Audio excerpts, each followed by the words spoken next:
এই মুহূর্তে খুবই গুরুত্বপূর্ণ আপডেট দিল সৌদি আরবের জ্যোতির্বিজ্ঞানী। ভারত এবং বাংলাদেশে 2025-এ রমজান মাস কবে থেকে শুরু হবে? ভারত ও বাংলাদেশে 2025 সালের রমজান মাসের চাঁদ কবে দেখা যাবে, এ বিষয়ে বিস্তারিত থাকবে এই আপডেটে। রমজান শুরু হয় যখন নতুন অর্ধচন্দ্র প্রথম দেখা যায়।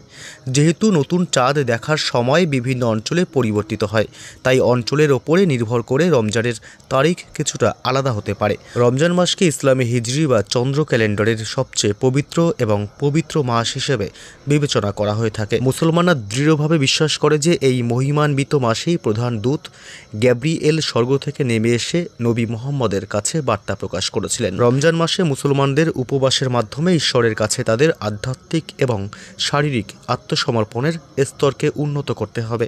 অর্থাৎ মুসলমানদেরকে ভোর থেকে সূর্যাস্ত পর্যন্ত পানাহার, ধূমপান এবং স্বামী স্ত্রীর ঘনিষ্ঠতা থেকে বিরত থাকতে হবে। অর্ধচন্দ্রাকার চাঁদ 1 মার্চ 2025-এ বিশ্বব্যাপী দৃশ্যমান হবে বলে প্রত্যাশিত।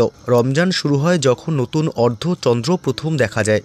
যেহেতু নতুন চাঁদ দেখার সময় বিভিন্ন অঞ্চলে পরিবর্তিত হয়, তাই অঞ্চলের ওপরে নির্ভর করে রমজানের তারিখ কিছুটা আলাদা হতে পারে। রমজান মাসকে ইসলামী হিজরি বা চন্দ্র ক্যালেন্ডারের সবচেয়ে পবিত্র মাস হিসেবে বিবেচনা করা হয়ে থাকে। মুসলমানরা দৃঢ়ভাবে বিশ্বাস করে যে এই মহিমান্বিত মাসেই প্রধান দূত গ্যাব্রিয়েল স্বর্গ থেকে নেমে এসে নবী মুহাম্মদের কাছে বার্তা প্রকাশ করেছিলেন। রমজান মাসে মুসলমানদের উপবাসের মাধ্যমে ঈশ্বরের কাছে তাদের আধ্যাত্মিক এবং শারীরিক আত্মসমর্পণের স্তরকে উন্নত করতে হবে।